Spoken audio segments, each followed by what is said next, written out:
Bismillahirrahmanirrahim. Elhamdülillah ve salatu ve selamu ala men la nebiye ba'de. Selamun aleyküm ve rahmetullahi ve berekatuhu. Aleykümselam.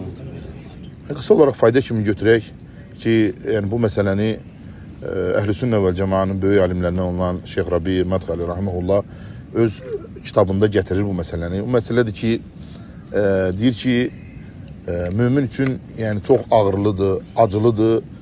Yəni eşitmək və yaxud da görmək onun öz Rəbbin təhqir olunması.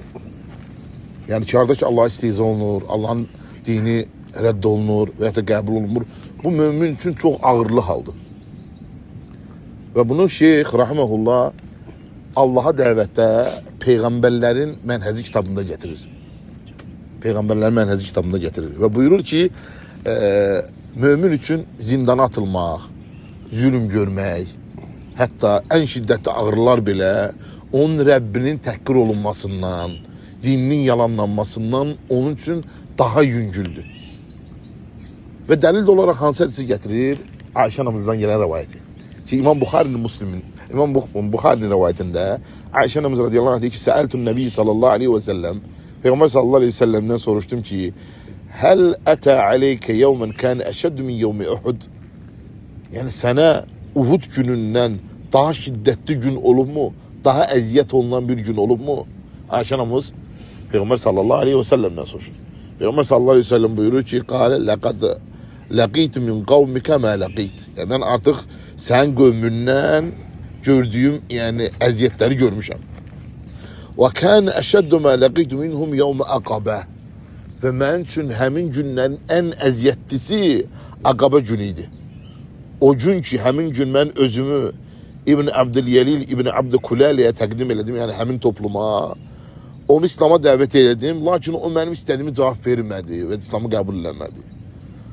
Bundan sonra yəni mən böyük bir qəm qüssə içində yoluma davam elədim. Özümü yalnız Qarn-ı Səalib adlı yerə çatanda gəldim.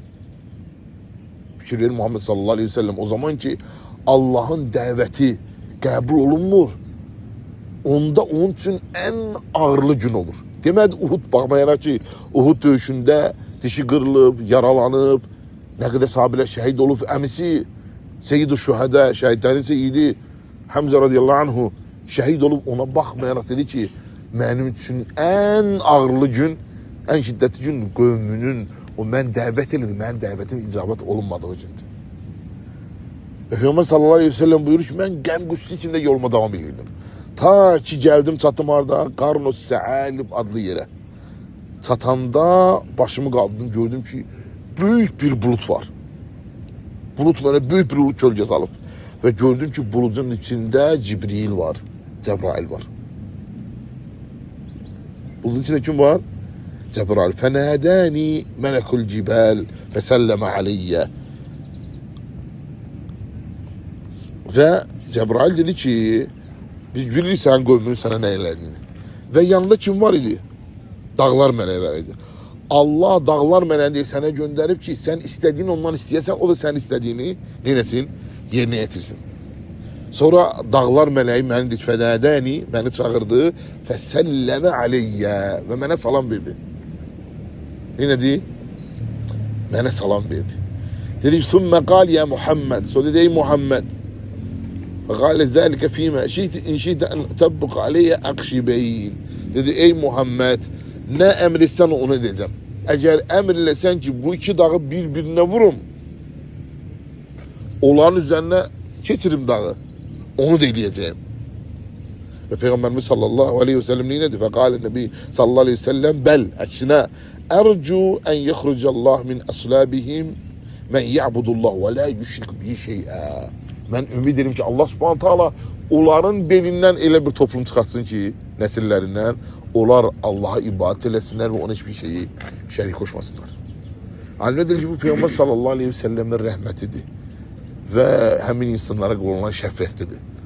Və həmçinin alimlər deyir, burada fayda odur ki, Peyğəmbər sallallahu aleyhi ve sellem öz haqqını düşünmədi. Baxmayaraq ki, əziyyət olundu, təhqir olundu, o şiddətli məqam. Yenə də özünü fikirləşmədi. Deməli ki, bunlar mənə əziyyət veriblər, dəvəti qəbul eləmədilər, dağları vur bir-birinə. Əksinə nəyi fikirləşdi? Allah subhanahu ta'ala haqqını. Onun üçün alimlər deyirlər ki, bu hədisin minvalında möminə yaraşan odur ki, harada ki Allahın haqqı tapdalanır, Allah'ın dini istihza olunur. Allah'ın dini qəbul olunmur. Orada daha çox narahat keçirsin. Daha çox narahat olsun. Bu onun üçün ən çox narahat olunan yerdir. Özünə olan əziyyətlərə yox. Nəyə? Allah'ın dəvəti qəbul olunmadı deyə. Ona narahat olsun. İbn-i Ütheymin rahmanullah buyurur ki, əgər sən dəvət eləyəndə insanlar dəvəti qəbul eləməsələr və sən üzülsən ki, sənin çağırışını qəbul eləmədilər, onda bu Allah üçün olan dəvət deyil. Allah üçün dəvət olan odur ki, sən kimisə İslam'a çağırırsan, qəbul eləməyən, narahat olursan ki, onlar Allah'ın dediklərini qəbul eləmədilər. Sən dediyinə görə yox. Sırf həmin şeylər Allah'ın dediğini diye qəbul eləmədilər. Onda sən həqiqi ixlas sahiblərindən olasan. Ona görə elm əhli buyurur ki, bu cür qissələr müsəlman üçün ibrətdir. Yəni bilsin ki, yəni Allah'tan gəlsin çağırması, məsələn görürsə Allah'tan gəlsin çağırırlar, şirk qoşurlar, aydındır, Allah'ın dininə istehza edirlər. Buna narahat olmalıdır. Bunun imanı ondan onu tələb olunmalıdır. Hər bir asir gönlü narahat olmalıdır. Hətta alimlər nə deyirlər? Hətta hicabsız qadın gönlü belə narahat olmalıdır. Hətta en yaxın olsa belə. Allah'ın əmrinə uymadığı üçün. Aydındır. En yaxın olsa belə, içində o əməl eləmədiyinə görə, hicab əmri yeni yetirmədiyinə görə, onda nə olmalıdır? Bir növ nifrətçi olmalıdır. Yəni bəyənməməlidir onun əməlini, razı qalmamalıdır. Bu da onun imanından xəbər verir. Yəni, bu qısa fayda idi şeyxin kitabından, rahmetullah. Allah şeyxə rəhmət eləsin. Sual?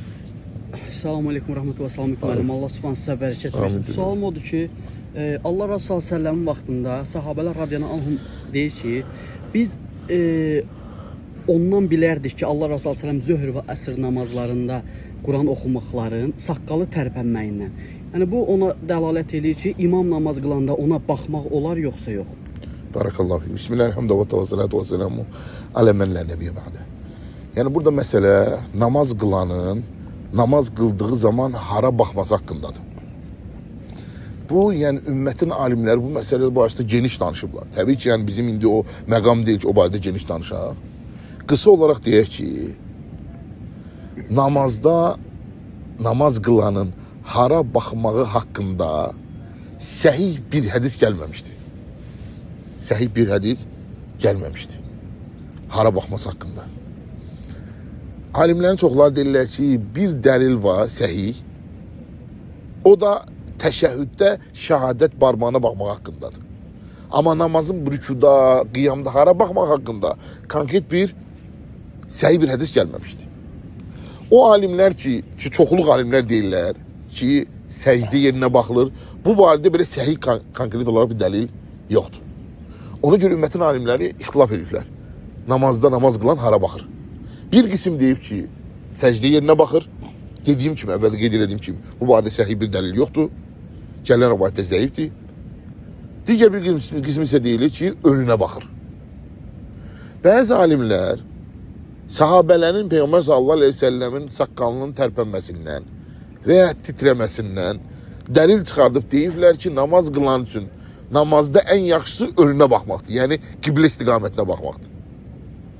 Aydındır. Bunu da ümmətin alimlərinin bir qismi deyiblər. Amma konkret olaraq hara baxmaq haqqında istər qibləyə olsun, istər səcdə yerinə olsun, səhih bir dəlil gəlməmiş. Düzünü Allah bilir. Sallallahu aleyhi ve sellem Muhammed və alə alihi və sahbihi ecmaîn. Subhanakallahumma və bihamdik. Əşhədu an la ilahe illə ente, estağfiruke və etûbü ileyk.